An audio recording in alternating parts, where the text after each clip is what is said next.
প্রিয় দর্শক, আসসালামু আলাইকুম। সবাইকে স্বাগতম জানিয়ে শুরু করছি আমার আজকের পর্ব।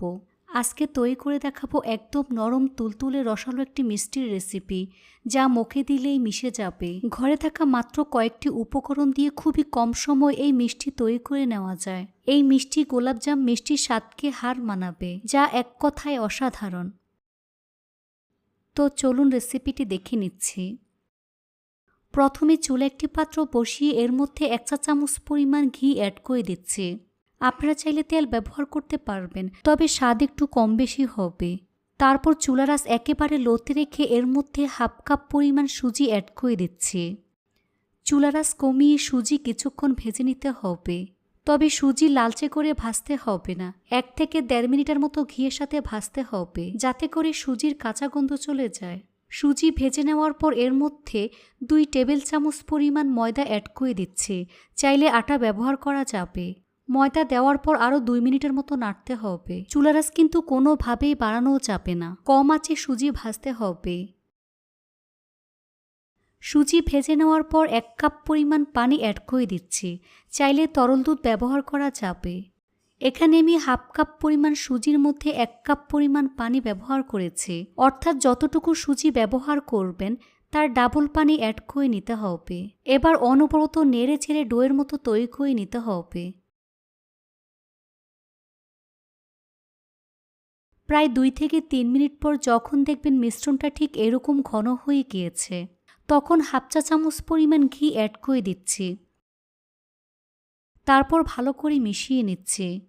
এ পর্যায়ে নাড়াচাড়া বন্ধ করা যাবে না, তাহলে দলা পেকে যাবে। যখন দেখবেন মিশ্রণটা ফ্রাই প্যানের গা ছেড়ে দিচ্ছে, তখন বুঝতে হবে মিশ্রণটা একেবারে রেডি হয়ে গিয়েছে।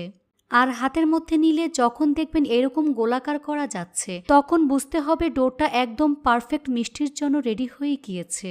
এখন চুলা থেকে নামিয়ে নিচ্ছি। গরম থাকা অবস্থায় এই মিশ্রণটা মেখে নিতে হবে, এতে করে মিশ্রণটা মসৃণ হবে। এবার একটি প্লেটের মধ্যে নিয়ে নিচ্ছি আর হাতের মধ্যে সামান্য পরিমাণ ঘি মেখে নিয়েছি। তারপর হাত দিয়ে খুব ভালো করে মথে নিচ্ছি।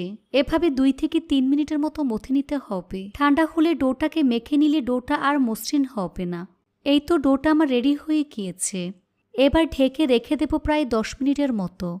চুলায় একটি কড়াই বসিয়ে এর মধ্যে 1 কাপ পরিমাণ চিনি দিয়ে দিচ্ছি। সাথে 1 কাপ পরিমাণ পানি অ্যাড করে দিচ্ছি। চিনি পানির সাথে খুব ভালো করে মিশিয়ে নিচ্ছি। এর মধ্যে 1টি এলাচ মুখটা ফাটিয়ে দিয়ে দিচ্ছি। তারপর চুলার আঁচ হাই হিটে রেখে প্রায় 3 থেকে 4 মিনিটের মতো জাল করে নিতে হবে। এই শিরা কিন্তু ঘন করা যাবে না, আবার 1 তার কিংবা 2 তার হবে না, তবে একটু ঘন চিটচিটে শিরা তৈরি করে নিতে হবে। দেখুন আমার শিরা একেবারে রেডি হয়ে গিয়েছে। এখন চুলা বন্ধ করে ঢাকনা দিয়ে ঢেকে রাখব। 10 মিনিট পর তোয়ালে সরিয়ে কিছুক্ষণ মথে নিচ্ছি। এবার বোর্ডের উপর সামান্য পরিমাণ ঘি মেখে নিচ্ছি। এই ডোটাকে বোর্ডের উপর নিয়ে হাত দিয়ে চেপে চ্যাপটা করে নিচ্ছি। তারপর বেলুন দিয়ে বেলে মোটা একটি রুটি আমি তৈরি করে নিচ্ছি। তবে অনেক বেশি মোটা করে ফেলা যাবে না, আবার পাতলা করা যাবে না। দেখুন এরকম মোটা একটি রুটি আমি তৈরি করে নিয়েছি। ছুরির মধ্যে সামান্য পরিমাণ ঘি লাগিয়ে নিচ্ছি। তারপর ঠিক এভাবে কেটে নিচ্ছি। আমি এই মিষ্টিটাকে স্কোয়ার শেপ দিয়ে কেটে নিচ্ছি। আপনারা চাইলে আপনাদের পছন্দ মতো শেপ দিয়ে কাটতে পারবেন।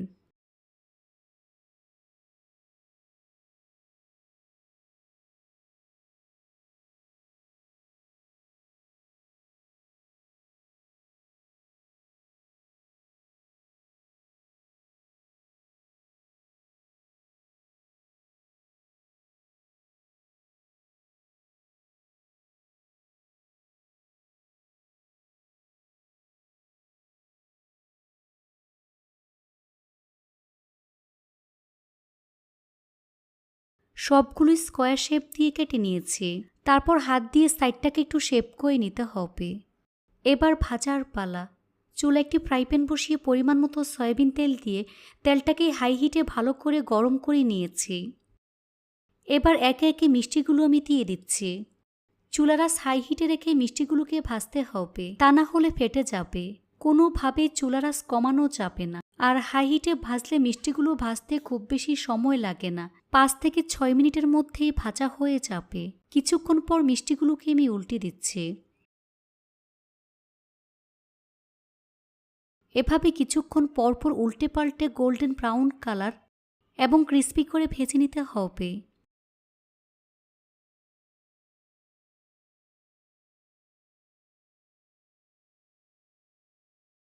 ভাজা হয়ে গিয়েছে, দেখুন খুব সুন্দর কালার চলে এসেছে।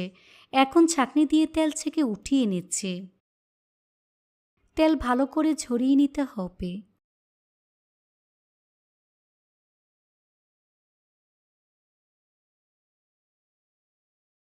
এখন তেল থেকে পিঠাগুলোকে সরাসরি শিরার মধ্যে দিয়ে দিচ্ছি। ঠান্ডা পিঠা শিরার মধ্যে দেওয়া যাবে না, তাহলে শক্ত হয়ে যাবে। মিষ্টিগুলো ভাজার সাথে সাথে শিরার মধ্যে দিয়ে দিবেন, এতে করে নরম তুলতুলে হবে। তারপর মিষ্টিগুলোকে উল্টে পাল্টে দিচ্ছে। বাকি মিষ্টিগুলোকে একইভাবে গরম অবস্থায় দিতে হবে। তারপর ঢাকনা দিয়ে ঢেকে রেখে দেব প্রায় 30 মিনিটের মতো।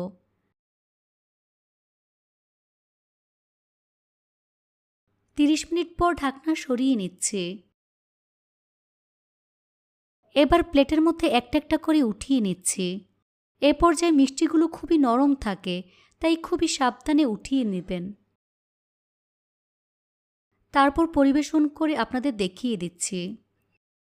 দেখুন আমার মিষ্টিগুলো দেখতে মাশাআল্লাহ কতটা সুন্দর এবং কতটা লোভনীয় হয়েছে। খেতে কিন্তু অনেক বেশি মজার হয়েছে। এই মিষ্টি অনেক বেশি নরম তুলতুলে হয়েছে, মুখে দিলেই মিশে যাবে। এখন একটি মিষ্টি ভেঙে দেখিয়ে দিচ্ছি ভিতরটা ঠিক কতটা পারফেক্ট হয়েছে আর কতটা নরম রসালো হয়েছে। এভাবে একবার হলেও বাসায় তৈরি করে দেখবেন আর আমাকে কমেন্টস করে জানাবেন রেসিপিটি কেমন লেগেছে। রেসিপিটি ভালো লাগলে অবশ্যই একটি লাইক দিয়ে দিবেন। ফ্রেন্ডস অ্যান্ড ফ্যামিলির সাথে বেশি করে শেয়ার করবেন।